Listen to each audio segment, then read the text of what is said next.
क्योंकि इससे भगवान भोलेनाथ अत्यंत क्रोधित हो सकते हैं। जान लीजिए, नहीं तो आपके व्रत रखने का कोई भी फायदा नहीं है।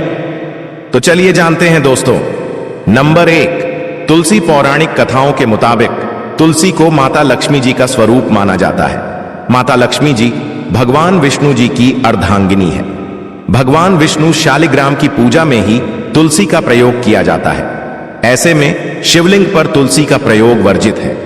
यह आपको पाप का भागीदार बना सकता है, इसलिए भूलकर भी ऐसा अनर्थ कभी मत करना दोस्तों।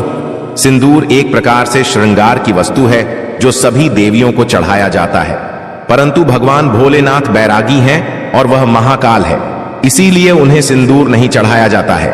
ऐसा पाप आप कभी मत करना। और सावन सोमवार के पावन अवसर पर जितना ज्यादा हो सके आपको भगवा रंग पहनना चाहिए।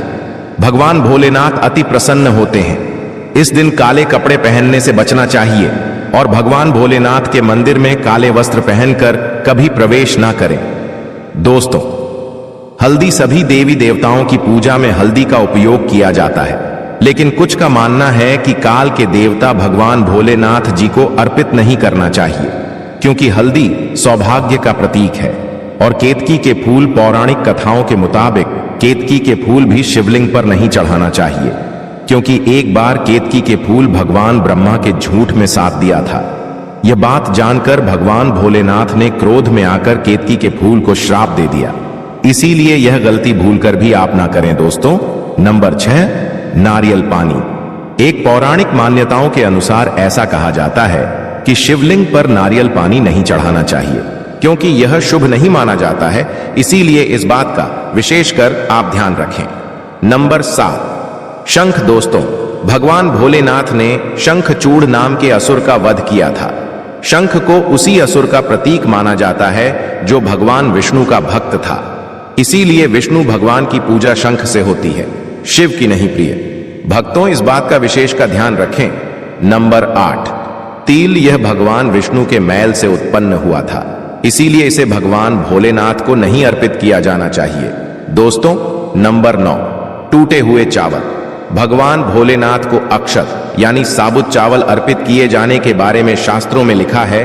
टूटा हुआ चावल अपूर्ण और अशुद्ध होता है, इसीलिए यह भगवान भोलेनाथ को नहीं चढ़ता। आप ऐसा अनर्थ न करना। चावल चढ़ाने से पहले ध्यान से देख लें, कहीं चावल टूटा हुआ ना हो। खासतौर से सावन सोमवार पर यह चीजें भगवान भोलेनाथ को चढ़ाने से भी व्यक्ति का भाग्य चमक उठता है। भगवान भोलेनाथ अति प्रसन्न। तो चलिए जानते हैं दोस्तों। नंबर 11, गंगा जल। भगवान विष्णु के चरणों से निकला और भगवान भोलेनाथ की जटा से धरती पर उतरी है, इसीलिए सभी नदियों में गंगा परम पवित्र। गंगा जल से भगवान भोलेनाथ का अभिषेक करने से मानसिक शांति और सुख की प्राप्ति होती है दोस्तों। नंबर 13, 3 पत्तों वाला बेलपत्र। 3 पत्तों वाला बेलपत्र जो कटा फटा नहीं हो, ऐसा भगवान भोलेनाथ को चढ़ाएं। 3 पत्तों वाला बेलपत्र त्रिदेव ब्रह्मा विष्णु महेश का प्रतीक माना जाता है। सावन सोमवार के अवसर पर बेलपत्र अर्पित करने से शिवलोक की प्राप्ति होती है, ऐसा पुराणों में बताया गया है दोस्तों।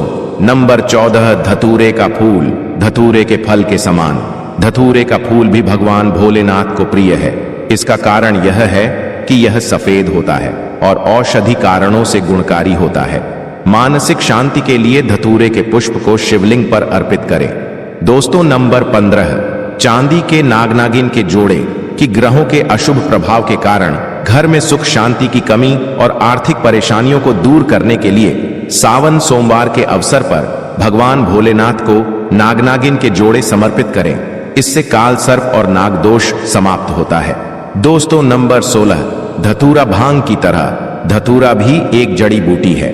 भगवान भोलेनाथ के सिर पर क्रोध और विश्व के प्रभाव को दूर करने के लिए धतूरे का प्रयोग भी किया गया था, इसीलिए भगवान भोलेनाथ को धतूरा भी प्रिय है।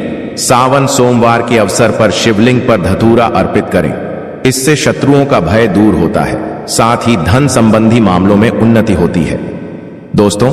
नंबर 17, भगवान भोलेनाथ ने हलाहल विषपान किया।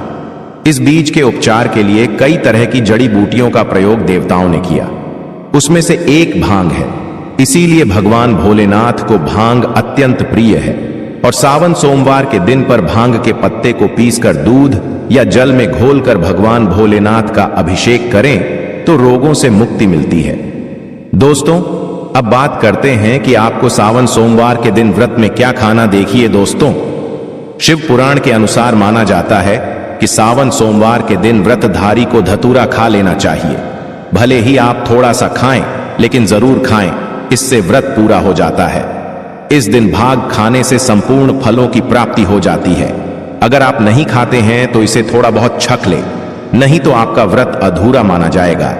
दोस्तों, सावन सोमवार के दिन के भगवान भोलेनाथ और मां पार्वती की कृपा प्राप्त करने के लिए इन सभी बातों का विशेष ध्यान रखें, जिससे आपको व्रत और पूजा का पूर्ण फल प्राप्त हो और भगवान शिव और मां पार्वती की आपको कृपा मिल सके। बहुत सारी चीजें इस दिन के व्रत में ऐसी होती हैं जो आपको नहीं खानी चाहिए, और एक चीज ऐसी है जो सावन सोमवार के दिन जरूर खानी चाहिए ताकि आपको इस व्रत का संपूर्ण फल मिले। सावन सोमवार के दिन बहुत सारे लोग व्रत रखते हैं। एक उपवास रखकर बहुत सारे लोग सात्विक भोजन करते हैं। सावन सोमवार के दिन का व्रत अगर आप रखते हैं तो ध्यान रखें, शरीर में पानी की कमी ना हो। इसके लिए अनार या संतरे के जूस का सेवन कर सकते हैं, लेकिन दोस्तों गन्ने का जूस मत पीजिएगा। सावन सोमवार के दिन फलाहार में सेब, संतरा, पपीता, केला, खीरा खा सकते हैं। इस दिन नमक नहीं खाना चाहिए। आलू का प्रयोग कर सकते हैं, पर काला नमक यानी ब्लैक सॉल्ट को मत कहिएगा। भूलकर भी चावल रोटी यानी अनाज का प्रयोग मत कीजिएगा। आप गेहूं तो एक बार खा भी सकते हैं, पर चावल मत खाइएगा। इस बात का ध्यान रखें। दही भी खा सकते हैं, कोई दिक्कत नहीं है। मूंगफली, यह मखाने को घी में फ्राई करके भी खा सकते हैं। मीठी चीजों का सेवन आप जरूर करें। गाजर, लौकी की खीर, साबूदाने की खिचड़ी आप खा सकती हैं। इस दिन कुत्तू के आटे का खाना भी आप बना सकते हैं, आप उसको भी खा सकते हैं, लेकिन अनाज और साधारण नमक का इस दिन व्रत में प्रयोग न करें। सेंधा नमक का प्रयोग कर सकते हैं। लहसुन, प्याज, मदिरा, मांस भूलकर भी मत खाएं, वरना आपके व्रत का फल आपको कुछ भी नहीं मिलेगा।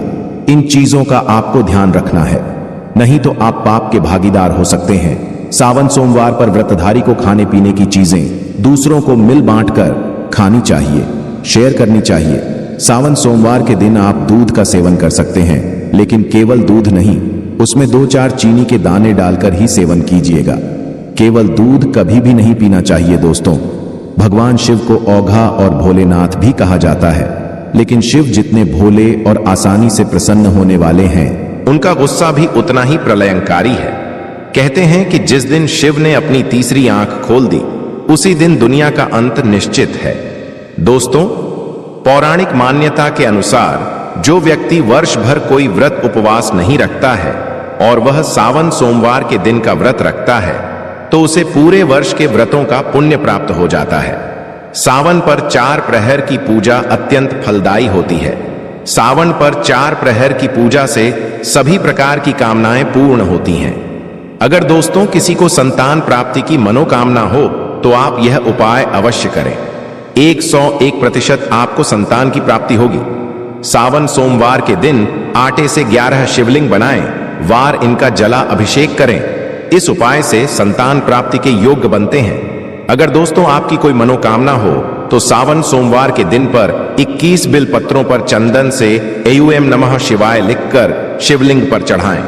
इससे इच्छाएं पूरी हो सकती हैं। अगर विवाह में अड़चन आ रही है तो सावन सोमवार के दिन शिवलिंग पर केसर मिलाकर दूध चढ़ाएं, जल्दी ही विवाह हो सकता है। और सावन सोमवार के दिन एक कार्य आपको जरूर करना चाहिए। आपको सावन के समय धर्मशास्त्रों में कहा गया है, बहुत सारे लोग भी बताते हैं, हमारे गुरुजी भी कहा करते थे, सावन के दिन अगर बेल के वृक्ष की जड़ में मिश्रित युक्त मिश्री, जो मिश्री आती है खरी खरी, आप सभी दर्शकों को जरूर पता होगा, शक्कर टाइप की होती है, तो आपको मिश्री डाला हुआ दूध अगर आप इनकी जड़ में डालते हैं तो ऐसा कहा गया है कि ऐसा व्यक्ति कभी निधन नहीं होता। ऐसे व्यक्ति के जीवन से किसी भी प्रकार से अगर लक्ष्मी रुष्ट हो चुकी हो, ऐसे व्यक्ति पर मान लक्ष्मी प्रसन्न होती है। ऐसे व्यक्ति के जीवन में धन का अभाव नहीं होता। ऐसे व्यक्ति फिर निरोग रहते हैं, निरोगी काया प्राप्त होती है।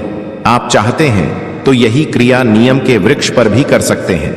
नियम के वृक्ष पर माता लक्ष्मी निवास करती है, समस्त दैय शक्ति निवास करती है। नियम के वृक्ष में अगर आप जो है सावन के शुभ मंगल दिनों में आपको एक गिलास या सामर्थ्य के अनुसार तांबे के लोटे में आपको दूध डाल करके इनके अंदर जो है अभिषेक करना चाहिए कि जड़ में डालना चाहिए। आपको मीठा दूध ही डालना है, मिश्री मिला हुआ दूध आपको चढ़ाना है, इनकी जड़ में डालना है और गरीबी मिटाने की प्रार्थना करनी है। या फिर जिन लोगों पर कर्ज का भार है वह लोग बोल सकते हैं कि हमारे कर्ज का भार दूर हो, या फिर जीवन में जो किसी भी प्रकार की जो परेशानी है वह परेशानी भी बोल दे। तत्काल यह वृक्ष समाप्त करते हैं और आपको इसे छू करके आ जाना है। हिंदू पंचांग के अनुसार इस बार सावन का महीना 11 जुलाई 2025 दिन शुक्रवार से शुरू होगा। पूर्णिमा तिथि 11 जुलाई शुक्रवार को सुबह 2:06 पर समाप्त होगी और इसके बाद प्रतिपदा तिथि प्रारंभ हो जाएगी। प्रतिपदा तिथि 11 जुलाई शुक्रवार को सुबह 2:09 से लेकर 12 जुलाई शनिवार को सुबह 2:08 तक रहेगी।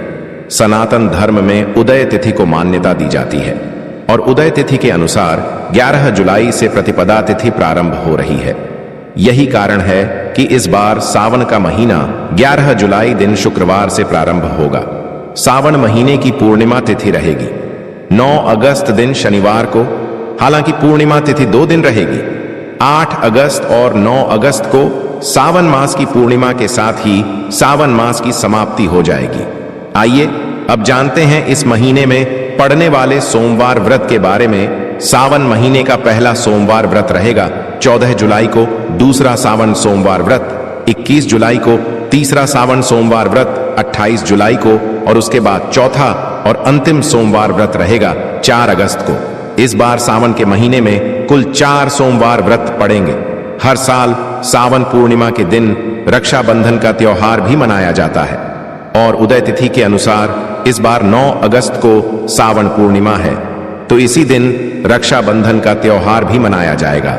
इस बार राखी बांधने का शुभ मुहूर्त सुबह 5:47 से लेकर दोपहर 1:24 तक रहेगा। अब जानते हैं मंगला गौरी व्रत के बारे में। सावन के महीने में पड़ने वाले मंगलवार को मंगला गौरी व्रत रखे जाते हैं। मंगला गौरी व्रत माता पार्वती जी को समर्पित होते हैं। पहला मंगला गौरी व्रत 15 जुलाई को रहेगा, दूसरा मंगला गौरी व्रत 22 जुलाई को, तीसरा मंगला गौरी व्रत 19 जुलाई को और चौथा व अंतिम मंगला गौरी व्रत रहेगा 5 अगस्त को। सावन महीने में आने वाली शिवरात्रि, जो कि महाशिवरात्रि कही जाती है, इस बार 23 जुलाई दिन बुधवार को रहेगी, 24 जुलाई गुरुवार को हरियाली अमावस्या, 7 जुलाई रविवार को हरियाली तीज, 29 जुलाई मंगलवार को नाग पंचमी का पर्व मनाया जाएगा। सावन के महीने में कृष्ण पक्ष में आने वाली एकादशी, जो कि कामिका एकादशी रहेगी, इस बार 21 जुलाई सोमवार को पड़ रही है और सावन के महीने में शुक्ल पक्ष में आने वाली एकादशी, जो कि सावन पुत्रदा एकादशी, जो कि 5 अगस्त मंगलवार को पड़ेगी। उम्मीद करते हैं